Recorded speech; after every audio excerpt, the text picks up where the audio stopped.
Sehat. Nah, kembali lagi kita di Info Seketan, informasi seputar kesehatan. Yang mana kali ini kita mengundang dokter spesialis kulit dan kelamin. Nah, tentunya hari ini kita akan bahas tentang kencing nanah. Sebelum kita beranjak untuk membahas seputar kencing nanah ini, boleh dong kita akan menyapa dokter spesialis kulit dan kelamin yang sudah hadir di sini. Halo dok. Halo. Gimana kabarnya hari ini? Alhamdulillah baik ya. Wah, boleh dok perkenalkan diri deh ke Sobat Sehat semua. Halo Sobat Sehat, nama saya Dr. Nia Sri Haryati, spesialis dermatologi, venerologi, dan estetika dari Rumah Sakit Cideres. Oke, luar biasa. Dok, sekarang ini kita akan bahas nih seputar kencing nanah ya. Mungkin kencing nanah ini didengar oleh masyarakat tuh kayak, aduh, menakutkan banget, mengerikan gitu ya kencing nanah ini. Sebetulnya kencing nanah itu apa sih dok? Penyakit apa gitu? Dan kenapa disebut kencing nanah? Dan keluarnya apakah nanah keluar dari mana gitu dok? Boleh dijelaskan? Ya, kencing nanah itu merupakan suatu penyakit infeksi menular seksual. Disebut kencing nanah karena nanahnya itu keluar dari saluran kencing, baik itu saat berkemih maupun tidak saat berkemih. Kadang pasien itu sadar kalau ternyata di celananya ada cairan gitu, kadang sudah mengering, oh ada cairan kan biasanya nggak ada ya. Yang dikeluhkan seperti itu.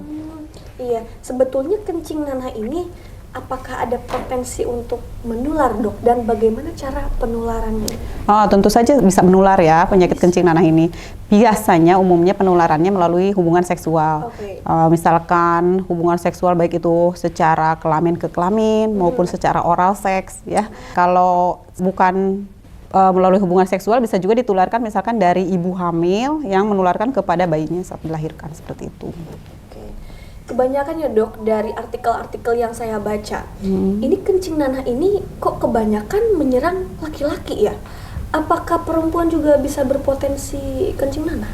Jadi kencing nanah itu memang biasanya laki-laki. Kalau perempuan tidak disebut dengan kencing nanah, karena kalau perempuan itu beda nanti gejalanya. Kalau perempuan itu biasanya gejalanya keputihan, karena kan vagina sama saluran kencing beda ya. Tapi bisa juga mengeluh pada saat kencing terasa panas gitu. Terus kadang juga bisa sakit pada saat berhubungan seksual ataupun adanya darah ya, perdarahan di luar siklus menstruasi gitu. Terus kalau perempuan itu sebenarnya umumnya tidak terasa sudah tertular, tidak bergejala. Kebanyakan tidak bergejala, tapi tiba-tiba nanti nyeri perut bawah karena sudah ada infeksi di di panggul. Itu infeksi dasar panggul ya. Nanti perempuan itu keluhannya sulit hamil, lalu tiba-tiba hamil di luar kandungan, seperti itu. Ngomongin tadi tentang gejala dok. Nah, sebetulnya kencing nanah itu gejalanya tuh apa aja sih dok? Dan apakah orang yang misal kena, saya ngerasa kencing nanah, apakah dia bisa merasakan gejalanya gitu? Kalau laki-laki ya biasanya tuh bergejala kencingnya, kencing bernanah ya itu kadang sakit saat berkencing, terus saat berkemih maksudnya nanti pas di luar kencing keluar nanah, keluar terus, dia menetes terus dari saluran kencingnya itu. Itu berhenti dok? Oh ya, kadang ada yang nggak berhenti terus sampai kadang datang ke saya itu pengobatan ditutupin sama tisu gitu karena keluar terus nanahnya ya. Kalau perempuan kan tidak bergejala kebanyakan, tapi ya tadi sudah disebutkan biasanya perempuan itu sakit saat berkemih bisa, lalu keluar perdarahan di luar siklus haid itu, nyeri perut bawah karena udah ada gangguan organ reproduksi ya. Kalau laki-laki biasanya kalau lebih lanjut lagi nanti sakit buah jakarnya ikutan sakit, nanti ada iya seperti itu. Nanti kalau komplikasi yang lebih lanjutnya lebih lebih bahaya lagi karena akan merasa misalnya demam, sakit sendi, itu yang lebih lanjutnya. Atau gangguan ke organ-organ lainnya. Memang mengerikan ya kalau tidak diobati dengan tepat. Iya betul. Ini dok, kan tadi kencing nanah ini bisa menular berarti ya dok? Iya bisa menular. Berapa lama setelah tertular itu, khususnya gejalanya ini muncul berapa lama setelah tertular dok? Kalau paling cepat 2-3 hari, yang lamanya itu beberapa minggu. Itu cukup cepat berarti? Iya memang cukup cepat. Mungkin pasien-pasien dokter mungkin ada beberapa orang yang mengalami kencing nanah ini ya dok, banyak keluhan tentang hal tersebut? Banyak, lumayan ya. dalam seminggu tuh pasti ada aja biasanya Iya. yang Oke. mengeluh kencing nanah. Nah, sebetulnya ada nggak sih dok peluang gitu untuk yang mungkin pasien yang udah mengalami kencing nanah ini untuk bisa sembuh secara total gitu? Kalau diobati dengan tepat ya bisa sembuh total, bisa hidup normal lagi. Oke.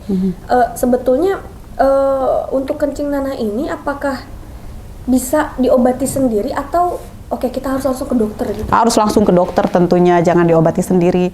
Nanti ya kalau misalkan diobatin sendiri, obat dosisnya tidak tepat, lama pengobatannya tidak tepat, akan menimbulkan resistensi. Jadi bakterinya sudah tidak mempan lagi dengan regimen atau obat yang seharusnya. Nanti akan menyebabkan penyakit yang harusnya segera dapat ditangani, penyembuhannya cepat, jadi lebih lama, tentunya akan menimbulkan komplikasi atau efek yang lebih serius lagi. Selain itu, biaya yang dikeluarkan pun akan lebih mahal lagi nantinya, karena kan harus berganti obat. Selain itu juga kalau kadang itu kalau sudah banyak obat-obatan yang sudah tidak mempan lagi, kita harus melakukan tes resistensi. Jadi nanti ada beberapa antibiotik dicobakan terhadap bakterinya, dari pasien tersebut. Dan itu kan membutuhkan waktu lama ya tentunya. Selain waktunya lama, kan ditakutkan pasiennya udah mengalami komplikasi, udah gitu biayanya akan lebih mahal lagi. Betul, jadi sebaiknya langsung dikonsultasikan dengan Langsung dokter ya? dikonsultasi. Iya, betul, supaya mendapatkan apa sih Terapi yang tepat. Ya? Iya. Nah dok, kalau misal nih ada pasien udah berobat ke dokter nih, udah minum obat sesuai dengan anjuran dokter, dan kemudian dia udah gak ngerasain gejala apa-apa, itu masih ada gak sih dok potensi untuk menularkan penyakit itu ke orang lain? Sebaiknya memang kalau sudah merasa sudah kan pasti diberikan jadwal kontrol ya, sebaiknya dikontrolkan dulu sampai dinyatakan sembuh. Jangan merasa sembuh sendiri ya. Dan untuk pastinya memang pasti sembuh atau tidak, yang lebih tepatnya lagi dilakukan pemeriksaan laboratorium. Nah dok, ini untuk dari segi pengobatannya nih, berapa lama sih pengobatannya tuh sampai bisa dinyatakan oleh dokter oke sembuh gitu? Kalau pengobatannya mah cepat ya, ada yang sehari, ada yang 5 hari, ada yang 3 hari, tergantung jadi jenis beratnya penyakit dan jenis obat yang diberikan.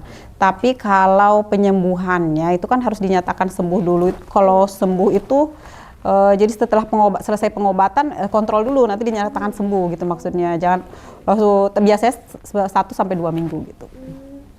Dok, sebenarnya kalau misalnya sama dokter udah dinyatakan sembuh ya, kemudian beberapa bulan kah, beberapa tahun kah, kemudian ada nggak sih dok potensi untuk bisa kambuh lagi kencing nanah ini? Kalau kambuh setelah dinyatakan sembuh sih tidak ya, kecuali kalau pasangannya tidak diobatin juga, berarti itu namanya terinfeksi ulang ya. Kalau kambuh sih tidak ya harusnya. Kalau sudah dinyatakan sembuh biasanya tidak kambuh. Tapi kalau terinfeksi ulang bisa. Kalau misalkan gaya hidupnya tidak dirubah, misalkan masih melakukan hubungan yang beresiko, itu masih bisa terinfeksi ulang. Seperti itu. Dok, ini misal suaminya nih, ada sepasang suami istri. Suaminya kencing nanah. Nah, istrinya nggak kena kencing nanah nih. Apakah untuk penyembuhannya hanya fokus pada suaminya atau istrinya juga harus seperti apa penanganan yang tepat? Semua pasangan tetapnya harus diobatin. Misal istrinya 3-3 harus diobatin. Ada pasangan, ada selingkuhan tetap, itu juga harus diobatin ya. Nah, gitu.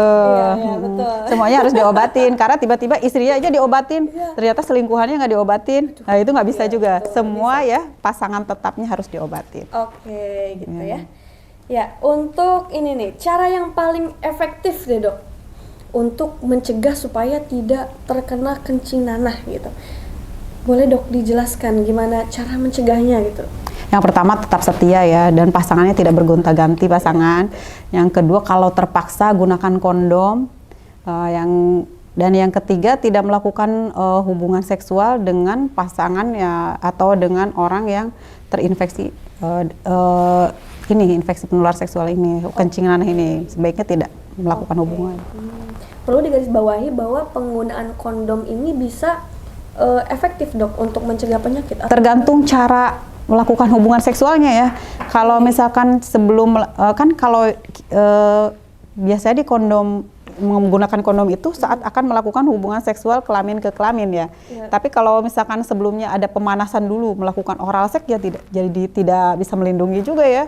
Karena kan nanti kena juga tuh ke tenggorokannya, misalkan ke mulutnya si pasangannya, itu tidak efektif juga. Tergantung, kalau misalkan hanya melakukan hubungan seksualnya kelamin ke kelamin masih bisa.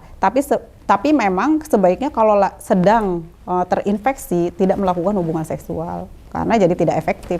Tidak melakukan hubungan seksual saat terkena infeksi menular seksual. Oke. Jadi harus mengetahui kondisi diri gitu ya? Iya betul. Jadi kondom tidak melindungi kalau misalnya memang tidak tepat penggunaannya ya. Gitu. Oke.